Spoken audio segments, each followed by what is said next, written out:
really thought I was going to be hungover today because I went out last night, but I'm feeling fine. I'm feeling fresh. If you hear jingling, it's my earrings. Okay, so today I'm going to be talking...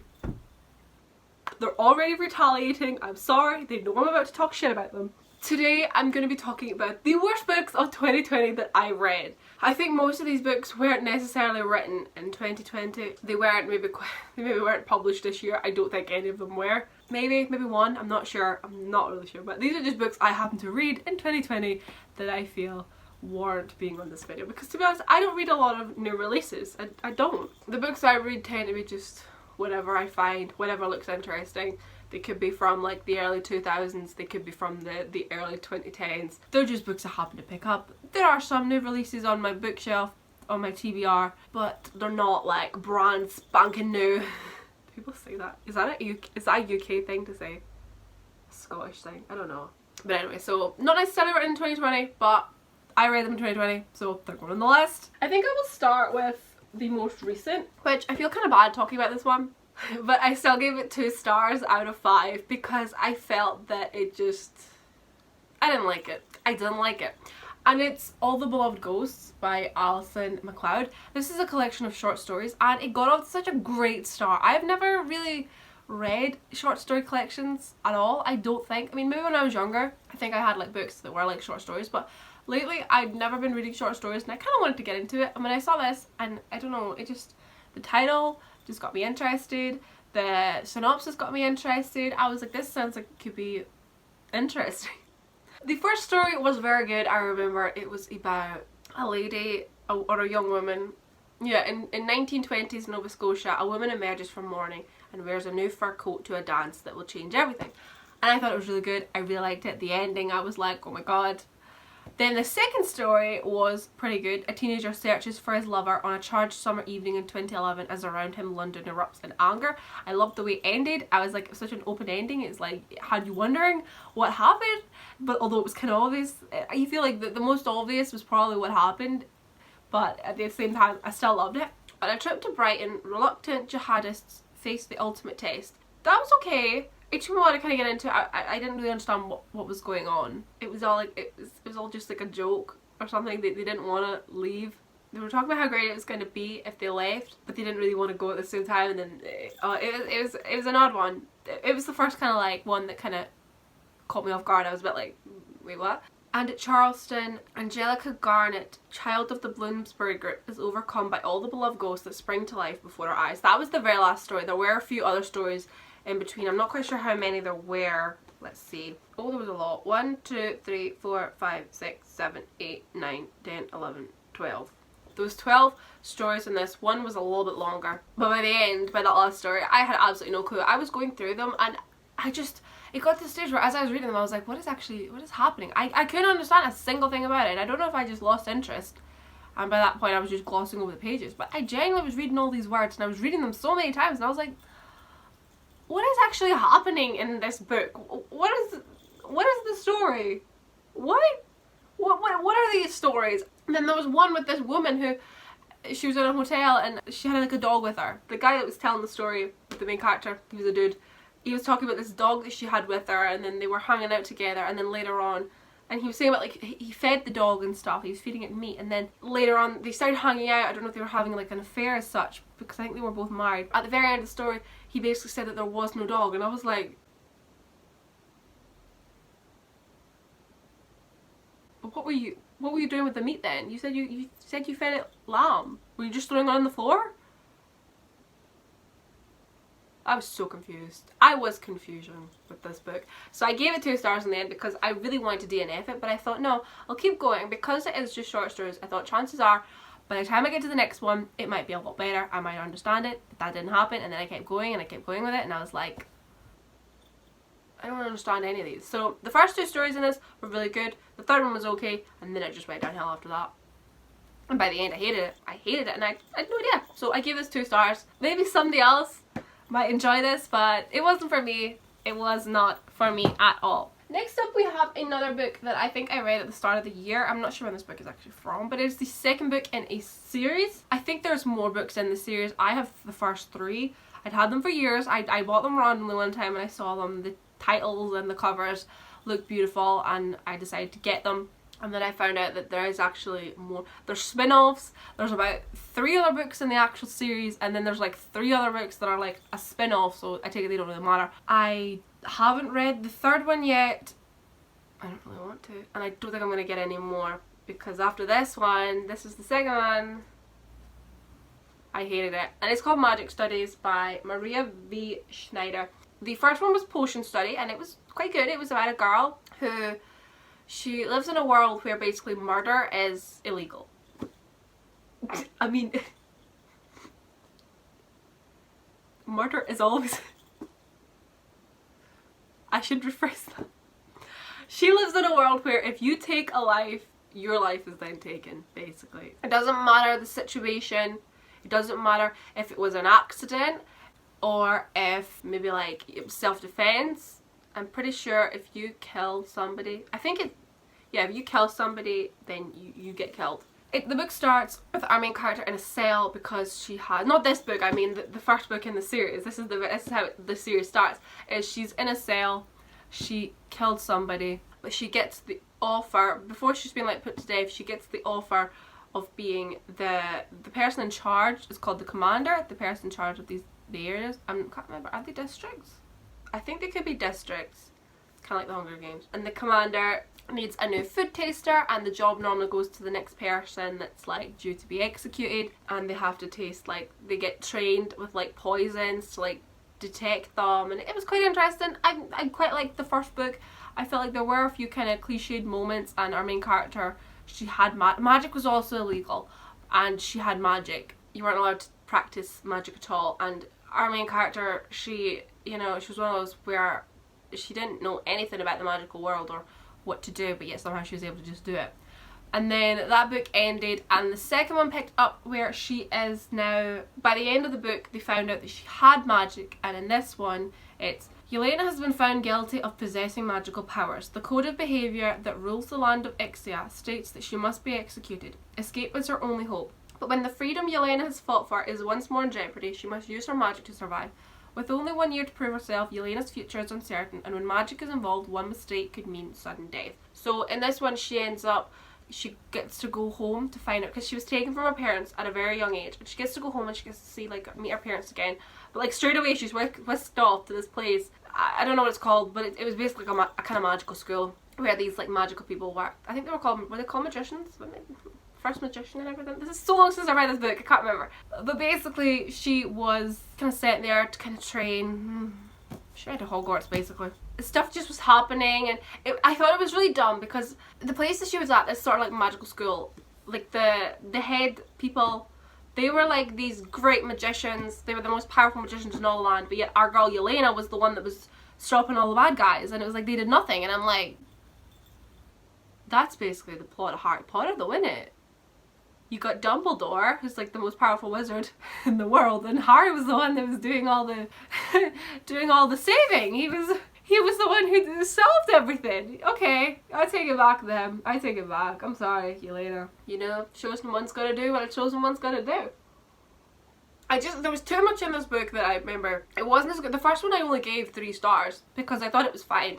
And I knew as I was reading this one, I thought, this one's just not as good. So I thought, well, I'm not going to give it 3 stars and give it the same ranking. And I'm not about to move the other one's rank up. So I thought, I'm just going to give this 2 stars because it was weak. It was so weak. It wasn't the best. It wasn't as good. And I have got the 3rd book in the series, so at some point I probably will read it. Maybe if I'm doing a readathon and it fits the prompt for something. But I haven't read it yet. And I'm not planning to buy any more of them because they were... they're just so good. It's made me realise that I don't read an awful lot of fantasy books. And then when I do read them, I'm very critical of them. Next up, we have Vox by Christina... oh, I can't pronounce her surname. Dalcher? I haven't a Scooby. Christina. Well, I'll just read the synopsis to you because it's so much easier than me trying to explain it. Jade McClellan spends her time in almost complete silence, limited to just 100 words a day. Any more and 1,000 volts of electricity will course through her veins. Now the new government is in power, everything has changed, but only if you're a woman. Almost overnight, bank accounts are frozen, passports are taken away, and 70 million women lose their jobs. Even more terrifyingly, young girls are no longer taught to read or write. For herself, her daughter, and for every woman silenced, Jean will reclaim her voice. This is only the beginning. Right from the start, this was very much like The Handmaid's Tale, like that kind of environment of like women being stripped of their rights. Apart from the fact that, you know, they were like used as handmaids and stuff like that, in this book it's just that they can't speak. They wear bracelets and it's like programmed to their voice. It's tracking them every single day. But I thought like, but surely you could like put on an accent, or like, what if someone did an impression of you and it thought you were speaking? There's too many flaws in that. But getting too critical again. It was very much like The Handmaid's Tale, but just not as good. And I think it was supposed to be like a kind of like a church. I don't know if it was quite like supposed to be like Christianity, but it was like a church. It was a reverend guy, was the kind of person that was like responsible for all this, and his kind of followers, and the church basically took over. I think it's in America. I think it's always in America. I think it's in America that they took over. You know, they're basically ruling the White House, and then what happens is the president's brother gets sick. Does he have a stroke? It's an accident on a skiing holiday. He hits his head, and apparently he was so influential with the president. He basically ran the country, but you know, it was his brother that was the president, and he does all the whatever. He does all the work basically. And they were like, it's important, you know. And the reverend guy comes to Jean's house and asks her to take up her work again because she was a scientist. She was, to begin with, I couldn't understand why he came to her, but she was working on like this very specific trial. She was working on this very important research. She had like a small team that she worked with, and they did like this important stuff. I think it was all to do with like the brain and speech and everything. And the reverend guy comes to her and he basically asks her to like, can you come back and do your job? And I remember from the beginning I was a bit like, wait a minute, you're the same guy that took women's rights away, and now you want to give this woman her job back because you need to? Would you not have tried to find somebody else to take up the mantle and finish the work? You basically just defeat the purpose of what your morals are. You took away women's rights, but now that you need her, you're asking a woman to do her job again, and then you're gonna like have her put her bracelet back. They took her bracelet off while she was doing her research, and you know, she had like a lover on her research team. She had a good friend, and she was trying to figure out ways of how she could like help humanity, help her country. You know, she was like, how they made plans to try and like, are they gonna try and like not blow up the White House, but they knew there was gonna be like a meeting. They were gonna try and like kill everyone. I'm not gonna completely spoil what happened, but the final showdown, the ending, our girl was not there. She was not present. She did her little bit in this lab that there was something to do with a monkey and this guy, and they were doing something, and I honestly had no idea. I was like, wait, what's going on? What are you doing with that monkey and his brain?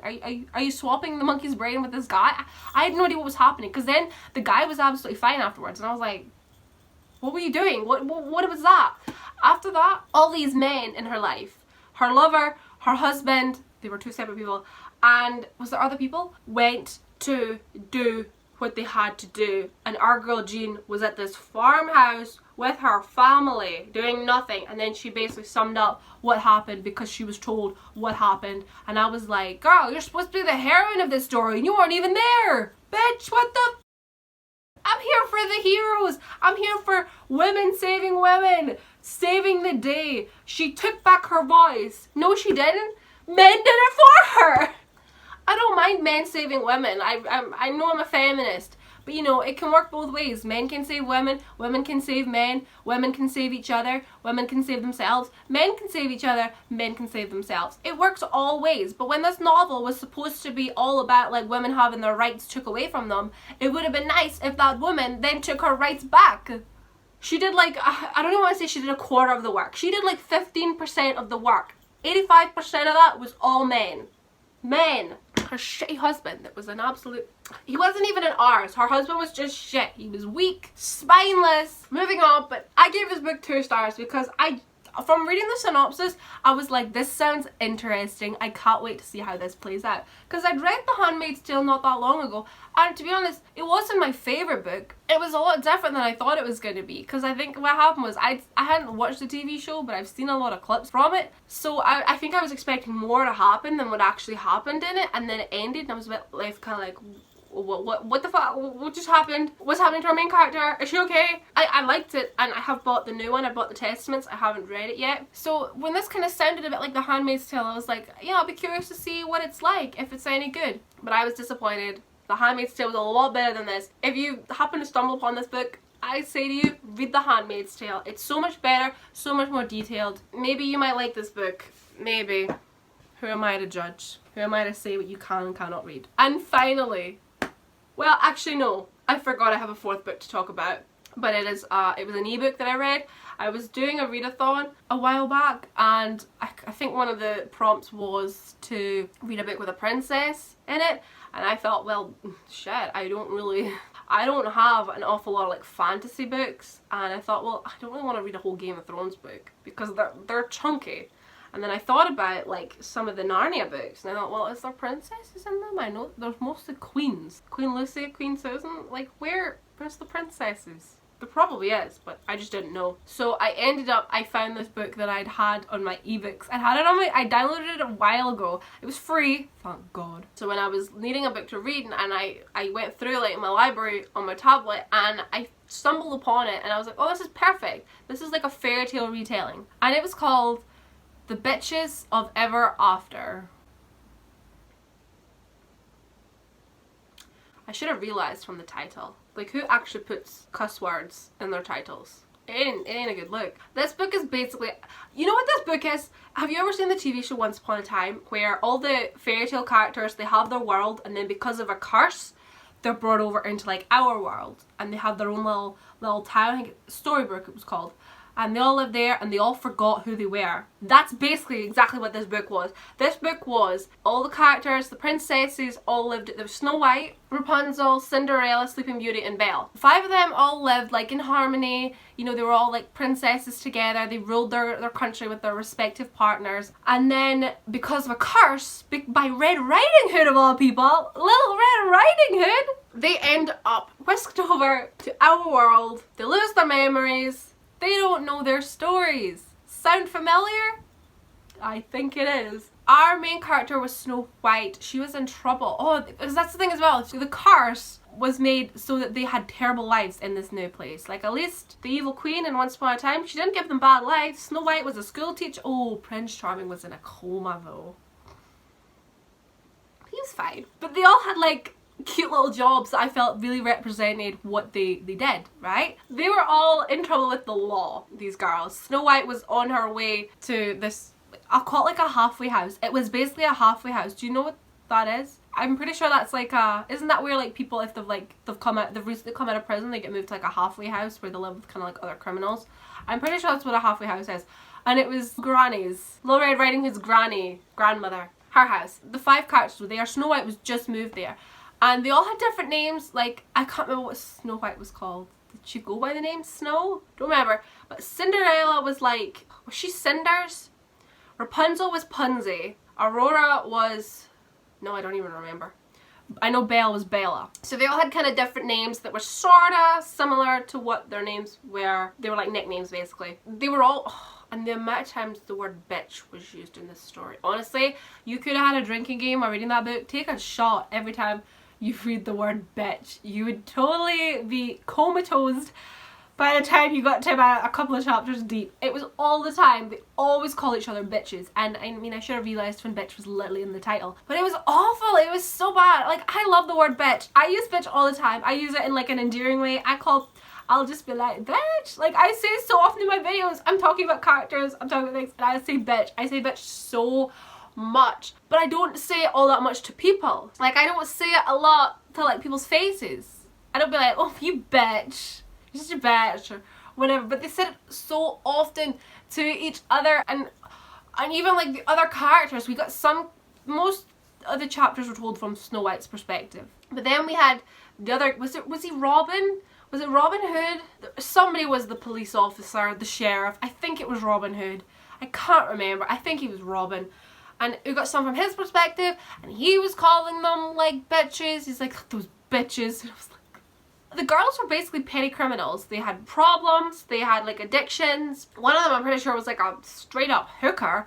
I was just like, what is, I get that it's maybe supposed to be like fairy tales for adults, but people like me, like adults can enjoy Once Upon a Time, you know. I feel like that's like an adult, kids could probably watch it too, I guess. There's a lot of violence, there's a lot of sexual tension in them, but I feel like adults can totally enjoy like Once Upon a Time. I feel like that's a show for like teenagers, adults, and it's pretty good.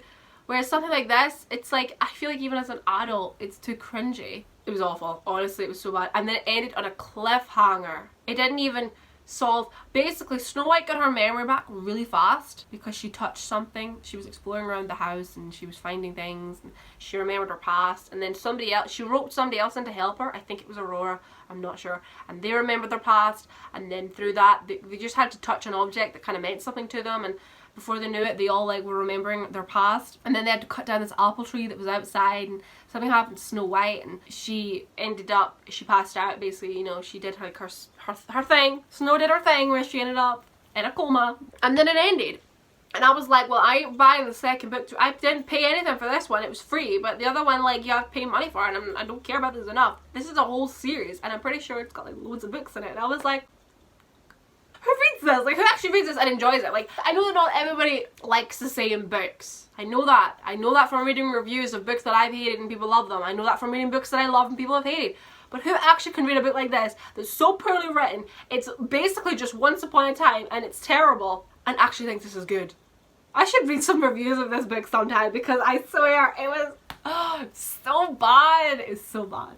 Anyway, I'm getting right onto a tangent. So finally, the last book that I have to talk about was just, I mean, Ever After, the bitches of Ever After really set the bar quite high for worst books I've ever read, but none could quite possibly compare to the worst sequel of all time to a book I actually liked, Hidden Bodies by Caroline, can't pronounce her surname, Kepnes,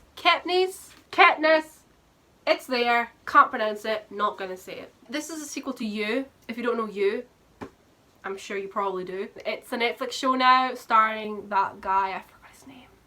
The guy that was in Gossip Girl, Dan Humphries. What's his real name? Don't remember. But it's like the story of Joe Goldberg. Is it Goldberg? Yeah, Goldberg. And his obsession with a girl. It's wild actually as well. I've still not actually watched the full show. I only watched like 3 episodes, I think.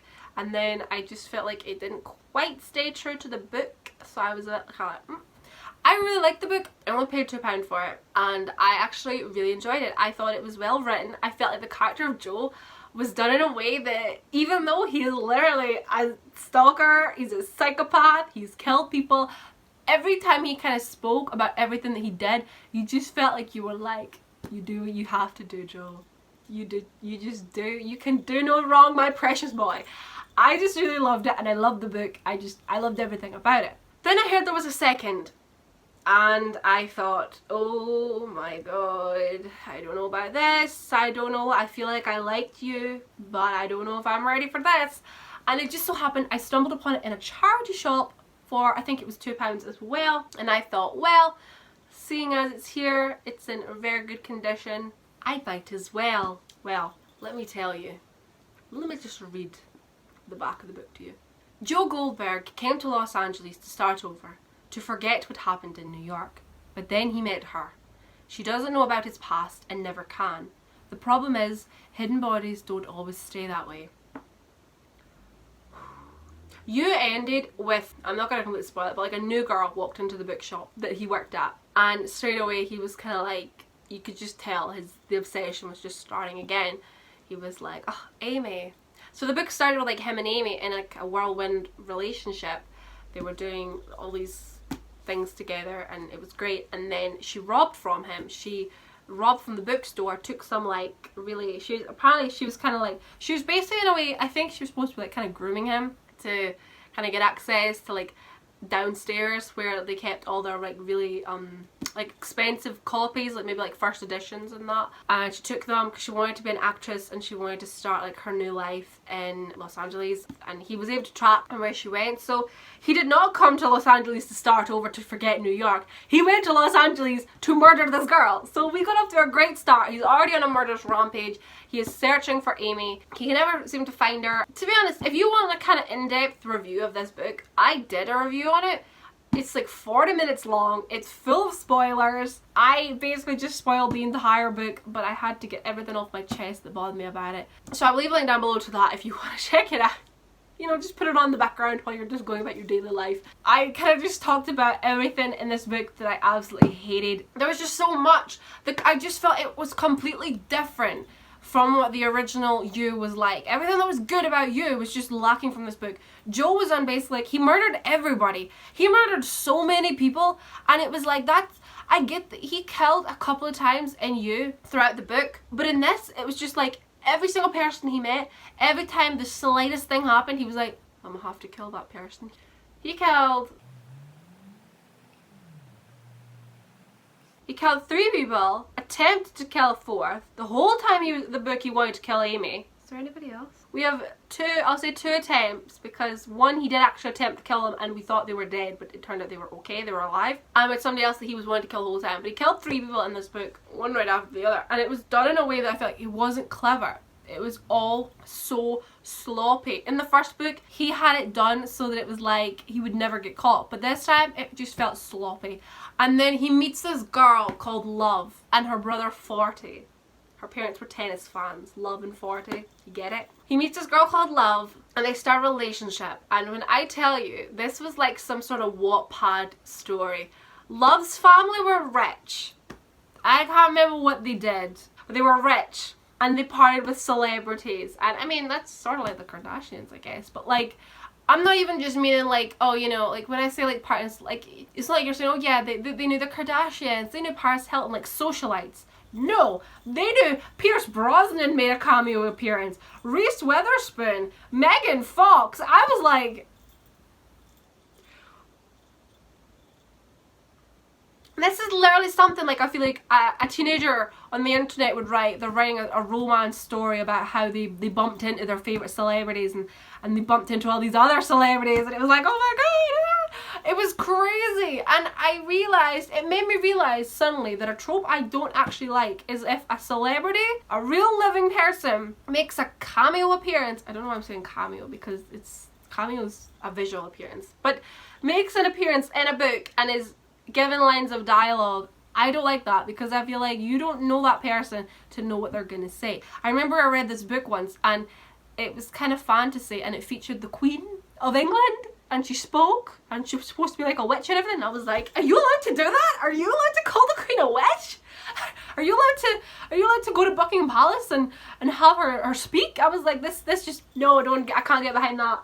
I don't like when, like, if you want to write a book maybe around like a celebrity, for example, I think it's different in movies. Movies are kind of different because like celebrities can make their own cameo appearances and stuff, and if they say it, it's like, even if it's not something that they would possibly say, I feel like because it's them, it doesn't matter so much. But when it's a book and so if I'm writing a story and I'm like, I walked into the room and Tom Hardy was there, he came over and said I look beautiful tonight and did I want a drink, and I was like, of course I would, Tom, thank you so much. And then Leonardo DiCaprio walked in and he too told me that I looked stunning in my new dress. Like, no, you don't know these people well enough to have them, you don't know these people at all for them to make an appearance in your book and have some lines of dialogue. I don't know why this bothered me so much, but it did. It did.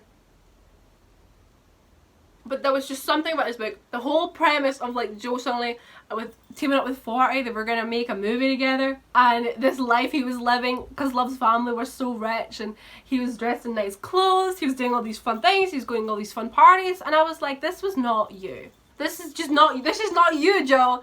I feel like the first book was so good because it had this kind of realistic thing with like, he loved Beck and he was obsessed with her. She went to college, she wanted to be a writer. He liked writing, I think, but I know he loved books and everything, and just the lengths he went to get with this girl and to be in the same room as her. It was creepy, but it was also believable because Beck was somebody who basically blasted like her whole life on social media, so it wasn't hard for him to figure out where she was going to be, what she was up to. So with this one, it focused more. He was still kind of a bit obsessed with Amy, but then he forgot about her because he was going to be, that's like I say, that's why he went to Ellie, he wanted to kill her. He was obsessed with Amy and trying to find her, but then it ended up like he got kind of sidetracked by his relationship with Love. By the end, it was just a mess. By the end, I was like, fuck you, Joe.